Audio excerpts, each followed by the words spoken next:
Dear friends, welcome to the analysis of the poem that is called Handcuffs. This poem was written by Oswald Mbuyiseni Mtshali. Remember that Oswald Mbuyiseni Mtshali is a South African. And this poem was written during the period when there was apartheid system in South Africa. The following is the poem.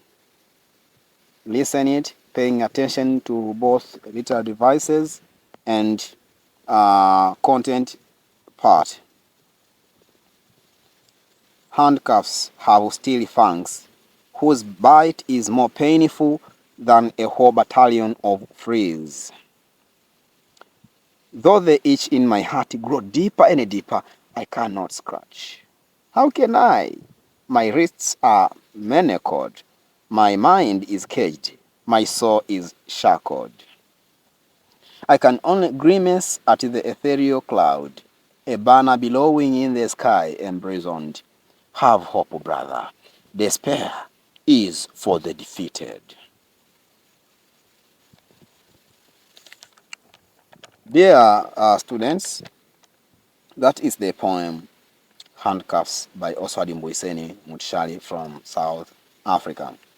So before I go on, you have to understand the terms, that some of the terms that are used in this poem. The first term is fangs. This means sharp animal teeth. Fangs means sharp animal teeth. And handcuffs. Handcuffs are a pair of lockable linked metal links for securing a prisoner's wrists. A pair of lockable linked metal links for securing a prisoner's wrists. And this is according to dictionary.com. Another word is shackle or shackled. So this shackle is the same as handcuffs. So they are the same. Okay. Dear students, now having heard the poem, what is the poem about? The poem is about the pain of being handcuffed. The poem is about the pain or suffering that people go through after being handcuffed. In actual sense, it describes about the suffering that people went through due to lack of freedom during apartheid system in South Africa. Handcuffs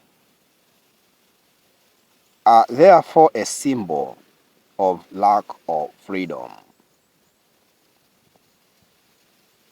Dear students, let us have the stanza analysis of this poem. In stanza 1, handcuffs are compared to animal teeth that bite and inflict pain to a person. Therefore, handcuffs are painful like steel fangs. In this stanza, metaphor is used. Dear followers, in stanza 2, the persona feels an itch in his heart, but he cannot scratch. This shows that he is powerless. He says, I cannot scratch. The persona speaks about an itch, which is not a common itch. It is a confusion that the persona feels due to the situation that exists in South Africa during the time of apartheid policy, and it is also a demand for changes in the society. So the confusion that he gets, and especially when he needs he demands for changes in the society. In stanza 3, in this stanza, the persona explains why his itch cannot be scratched. He says he cannot scratch because he is handcuffed, caged, and shackled. Oppression and humiliation done during apartheid are compared to handcuffs in this stanza.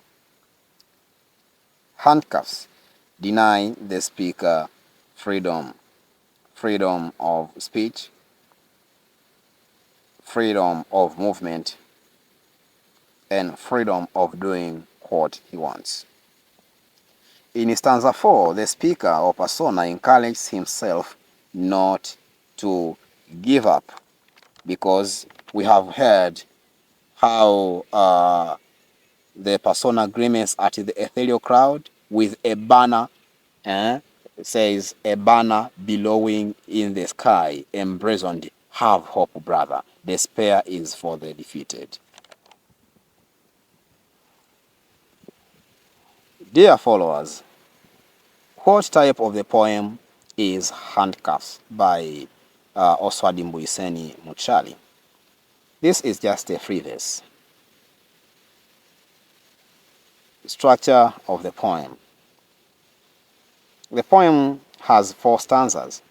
The first stanza has 5 verses, second stanza 3 verses, third stanza 7 verses, and fourth stanza 3 verses. What are figures of speech? What are figures of speech found in the poem? The first figure of speech is metaphor. Refer to the definition of metaphor. In this poem, handcuffs are compared to an animal teeth. Another figure of speech is personification. Handcuffs are personified. They are given qualities of having teeth. As you can remember, in the first stanza, the persona says handcuffs have steel fangs. Have steel fangs. So how possible that the handcuffs possess teeth? It is impossible. So they are personified. Another figure of speech is simile. Simile, and this is comparison of two or more dissimilar things. But this is normally using conjunctions. So we see the phrases like, "Whose bite is more painful than a whole battalion?" This can be seen, of course, in the first stanza. "Whose bite is more painful than a whole battalion of fleas?" Is the third, fourth, and the fifth verse of the first stanza. Another figure of speech, another issue is rhetorical question. We heard when, and of course this was in the third stanza of the poem. How can I? So the persona asks the question, how can I? This question was not meant to be answered by any person. It was just for rhetorical purposes. It was just for art. It was just used as a sort of an art itself. It was not meant to be answered. Another thing is symbolism. Dear students, handcuffs symbolize different issues, and of course, handcuffs symbolize lack of freedom during apartheid system, that people had no freedom of just doing whatever they wished. Okay. Dear students, apart from figures of speech, the following are themes from the poem. The first theme is lack of freedom. Lack of freedom. During apartheid system, Africans had no freedom of doing whatever they wanted. They were compelled to work with IDs or identity papers. They had no freedom of speech. That is why the persona says, "My mind is caged." In fact,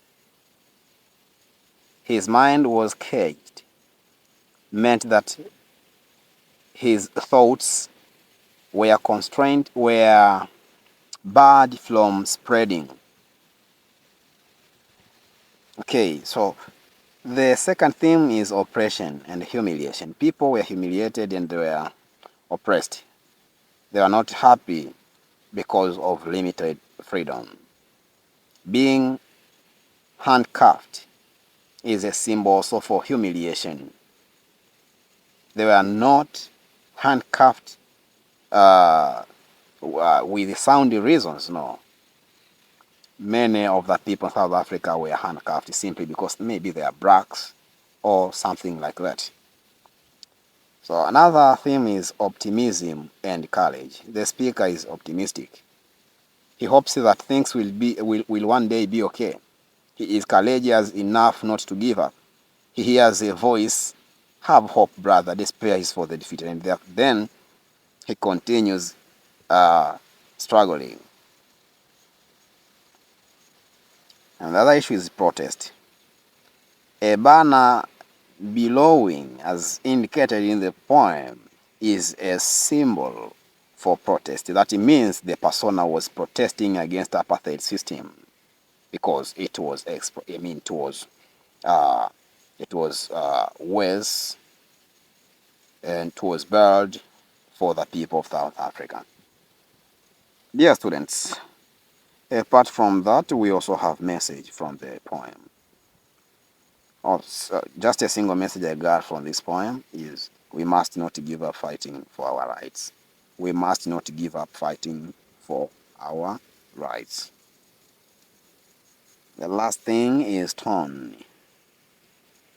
The tone of the poet, of the persona is tough and persevering. You see how the persona is ready to fight.